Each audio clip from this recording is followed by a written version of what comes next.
আপনি চলে আসলাম। চলো তোমাদের ফুল গাছগুলো দেখাই। আমাদের এখানে নীলকণ্ঠ গাছের উপর দিয়ে দেখো কি সুন্দর এই ফুল গাছটা, অনেক বড় হয়েছে। ওটা আবার ছোটটা রয়েছে হচ্ছে এই দেখো এখানে বেল ফুল গাছ, এই যে ছোট ছোট সাদা ফুল গাছ।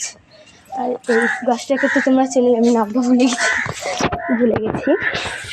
আর হচ্ছে এই দেখো বাটি ইয়ে ফুলগুলো হয় না, কি নাম ভুলে গেছি, এই যে চন্দ্রমল্লিকা। এই দেখো এই ফুলগুলো তো তোমরা চেনোই, চুটকি ফুল।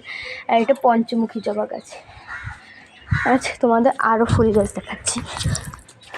আর যে সাদা ফুলগুলো দেখালাম ছোটো ছোটো, এগুলো অনেক বড় বড় হয়। এই দেখো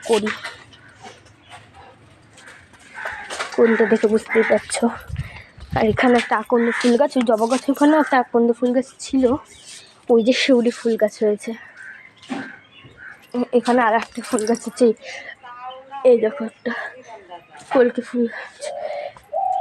এই যে দেখো মেটে আলু হয়েছে, টক শাক হয়েছে।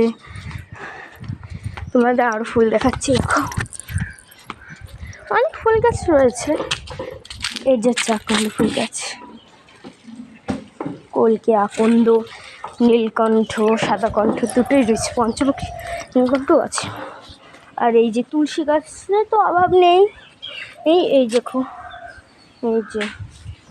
এই দেখো ছোটো ছোটো চারা লাগিয়েছে ঠাকুমা। এই দিকেও এখানেও একটা জবা ফুল গাছ রয়েছে, ওই যে। আর পিঙ্ক কালারের একটা জবা ফুল গাছ আছে, কিন্তু ওটা ছোটো, ওটা বেশি একটা হয় না ফুল। তো এখানে একটা বেঞ্চের মতন পাট্টা আছে, ওখানে আমরা বসি গাছতলায়, ছাওয়া তো খুব। জন্য তোমাদের জন্য আর একটা মানে যে বাগানটার কথা বলেছিলাম, ওই বাগানটার ব্লগটা কিন্তু অবশ্যই আসবে। কমেন্টে বলবে কিন্তু কেমন আমাদের বাগানটা। আজকে মতন আসি।